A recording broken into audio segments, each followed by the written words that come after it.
Mi hermano me dejó tirado en la cárcel, mientras él disfrutaba mi dinero. Salí de la cárcel con una bolsa plástica que apenas contenía mis cosas, una billetera vacía, mi celular viejo y la ropa con la que había entrado 3 años atrás. Afuera no había nadie esperándome. Ningún familiar, ningún amigo, ni siquiera mi hermano mayor, Martín, el mismo que juró que haría hasta lo imposible para sacarme de ese lugar. Todo comenzó 3 años antes, cuando abrimos juntos una importadora de autopartes. Yo puse el capital inicial, los ahorros de casi 10 años trabajando como mecánico. Él puso los contactos, o eso me dijo. En poco tiempo la empresa comenzó a generar ganancias increíbles. Me sentía orgulloso, éramos un equipo, 2 hermanos cumpliendo un sueño. Pero un día, la policía llegó a mi taller con una orden de arresto. Alguien había usado la empresa para introducir mercancía ilegal, y mi nombre aparecía en todos los documentos. Lo peor fue que todo estaba firmado por mí, o por alguien que imitó mi firma. Recuerdo cómo miré a Martín buscando apoyo mientras me esposaban. Y él solo murmuró, «Tranquilo, yo me encargo de todo». En prisión, mi hermano apenas me visitó 3 veces en los primeros meses. Luego desapareció. Mis abogados, que él supuestamente había contratado, nunca movieron un dedo por mí. Y mientras yo comía pan duro y agua sucia, escuchaba rumores de que Martín había cambiado de coche, de casa y hasta de novia. Todo con el dinero de la empresa. Cada noche repasaba los detalles. ¿En qué momento me había traicionado? ¿Desde el inicio? ¿O solo cuando vio la oportunidad de dejarme hundido para quedarse con todo? Mis cartas quedaban sin respuesta. Mis llamadas eran ignoradas. Incluso mi madre me escribió diciendo que Martín estaba muy ocupado, pero me apoyaba en espíritu. Cuando finalmente salí gracias a un defensor público, fui directo a la oficina que habíamos abierto juntos. Pero donde antes había un letrero con nuestro apellido, ahora había una empresa nueva, remodelada con su nombre en grande. Nadie parecía reconocerme, nadie quería hablar. Ahí lo supe. No solo me había traicionado, me había borrado de la historia. Y yo no pensaba quedarme de brazos cruzados. Pasé los primeros días fuera de prisión con la misma sensación que me acompañó durante 3 años. Una mezcla de rabia y vacío. No tenía casa, porque mientras yo estaba encerrado, Martín la había vendido para pagar abogados según mi madre. Tampoco tenía dinero. Mi cuenta estaba en cero y, según el banco, había sido vaciada con transferencias que llevaban mi firma. Todo apuntaba a mí, otra vez. La primera noche dormí en un motel barato con lo poco que me prestó un viejo amigo del taller. Mientras miraba el techo manchado de humedad, me repetía una y otra vez la misma pregunta. ¿Cómo pudo hacerme esto mi propio hermano? Al día siguiente me planté frente a la oficina remodelada. Era como si nunca hubiera existido nuestra sociedad. Nuevo nombre. Nuevo logo. Autos de lujo estacionados afuera. Martín salió de la puerta principal con un traje que yo jamás le había visto. Hablaba por teléfono, riendo como si no tuviera un hermano que acababa de salir de la cárcel por su culpa. Me vio, se congeló un segundo y luego recuperó esa sonrisa falsa que siempre usaba para las fotos familiares. Caminó hacia mí y antes de que pudiera hablar me dijo, «Qué gusto verte libre, hermano. Sabía que todo se iba a resolver». Intenté golpearlo ahí mismo. No lo hice porque 2 guardias salieron de inmediato. En lugar de explicaciones, Martín me pasó la mano por el hombro como si nada hubiera pasado. «No hagas un escándalo aquí, ¿sí?», susurró con voz seca. «Ya no eres parte de esto. Olvida todo y empieza de cero». Olvidar todo, mientras él manejaba el negocio que yo financié, viviendo en la casa que compró con mi dinero y disfrutando la libertad que me había robado. Ese mismo día fui a ver a mi madre. Me abrió la puerta con cara de susto, como si esperara que le pidiera dinero. Me abrazó apenas y enseguida empezó a justificar a Martín. Él hizo lo que pudo. Dijo que vendió la casa para ayudarte, que pagó abogados carísimos. Balbuceaba, pero yo ya no le creía. Revisé la caja donde guardábamos los documentos importantes y encontré algo que me hizo hervir la sangre, un poder notarial firmado, supuestamente por mí, autorizando a Martín a manejar todas mis cuentas y propiedades mientras estuviera ausente. La firma era una imitación perfecta, pero no era mía. Ahí lo entendí todo. No fue un descuido, fue un plan. Me había puesto la trampa para quedarse con todo. Durante los días siguientes empecé a moverme con cautela. Visité a viejos clientes de la importadora, a ex empleados, a cualquiera que pudiera contarme qué había pasado mientras yo estaba preso. Y la historia se repetía. Martín decía que yo estaba mal de la cabeza, que había decidido desaparecer, que yo mismo le cedí el control porque quería descansar. Cada palabra era un clavo más en el ataúd de nuestra relación. No solo me robó, no solo me dejó en la cárcel, me borró del mapa, me convirtió en un fantasma. La rabia ya no era suficiente. Ahora quería pruebas. Quería demostrar que todo había sido un fraude. Y lo más importante, quería verlo caer con sus propias manos temblando. Igual que me dejó temblando a mí cuando cerraron aquella celda. Una tarde, mientras seguía sus pasos desde lejos, lo vi entrar a un restaurante de lujo con un hombre al que yo conocía muy bien. Uno de los proveedores con los que yo había negociado los primeros contratos de la empresa. Ahí supe que no solo estaba disfrutando mi dinero, estaba expandiendo el negocio con mis contactos, fingiendo ser el único cerebro detrás de todo. Decidí que ya no iba a esperar más. Tenía que infiltrarme en su mundo, conseguir documentos reales, fotos, grabaciones, cualquier cosa que probara que yo no era el criminal que todos creían. Y para eso tenía que acercarme a alguien de su círculo más íntimo, alguien que no supiera todavía toda la verdad. Esa noche llamé a Clara, su exnovia, la misma que Martín había dejado mientras yo estaba preso, y que, según supe, todavía le guardaba cierto rencor. Cuando atendió y escuchó mi voz, se quedó en silencio unos segundos, como si no creyera que yo estaba libre. Necesito tu ayuda, le dije directo. No para vengarme, sino para poner las cosas en su lugar.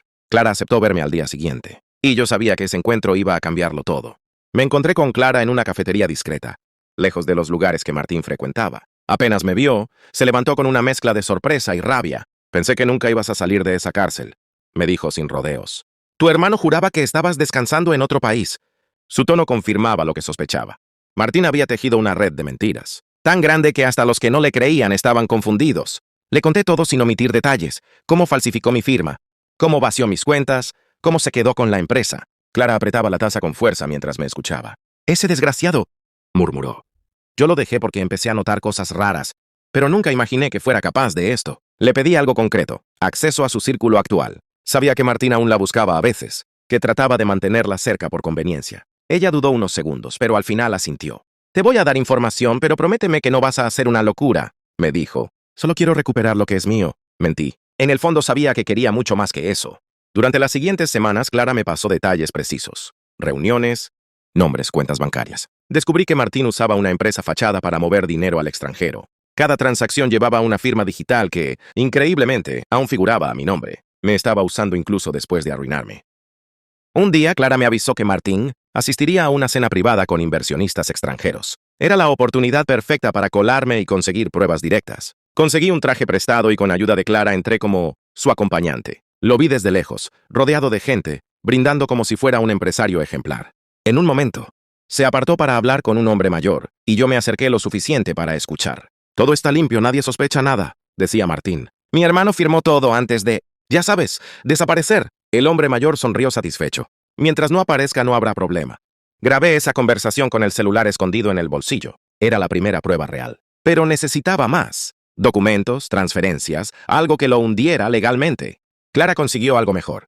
La clave de acceso a una oficina privada que Martín usaba como archivo personal. Una noche, mientras él viajaba, entramos juntos. Encontramos carpetas con contratos falsificados, copias de mis supuestas firmas y registros bancarios, que demostraban cómo se había apropiado de todo. Copié cada archivo en una memoria USB. Pero justo cuando estábamos saliendo, escuchamos pasos en el pasillo. No debía haber nadie. Apagué la linterna y nos escondimos detrás de un mueble. Era un guardia que revisaba el lugar por orden directa de Martín. Tardó minutos eternos en irse, y cuando lo hizo, Clara temblaba. Esto es demasiado peligroso, me susurró. Si se entera que estoy ayudándote, me va a destruir a mí también. Yo no pensaba parar. Tenía en mis manos todo lo que necesitaba para llevarlo ante la justicia, pero también para destrozarlo públicamente. La pregunta era, ¿lo haría por el camino legal o por mis propias manos? Cuando salimos, el aire frío de la madrugada me hizo sentir vivo por primera vez en años. Por fin tenía las cartas para cambiar la historia, pero todavía no sabía que Martín ya sospechaba que alguien lo estaba traicionando, y que su primera sospecha no era Clara, sino yo. No habían pasado ni 2 días desde que robé los documentos, cuando empecé a sentirme vigilado. Al principio pensé que era paranoia. Un auto estacionado, demasiado tiempo frente al motel, un hombre que parecía seguirme a distancia. Pero esa misma tarde Clara me llamó con voz temblorosa. Martín sabe que alguien entró a su oficina. Está furioso. Cree que fuiste tú. No me sorprendió. Conociéndolo, iba a mover cielo y tierra para averiguarlo. Sabía que tenía dinero, contactos y gente dispuesta a ensuciarse las manos por él. Decidí esconderme mejor y cambiar de teléfono. Pero ya era tarde.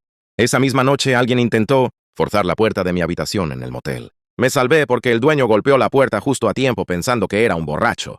Era claro. Martín no iba a esperar a que yo hiciera algo. Quería silenciarme antes. Guardé la memoria USB con las pruebas en casa de un viejo compañero del taller, alguien en quien todavía confiaba. Mientras tanto, empecé a buscar una forma de enfrentar a Martín sin ir directo a la policía. No quería solo verlo preso.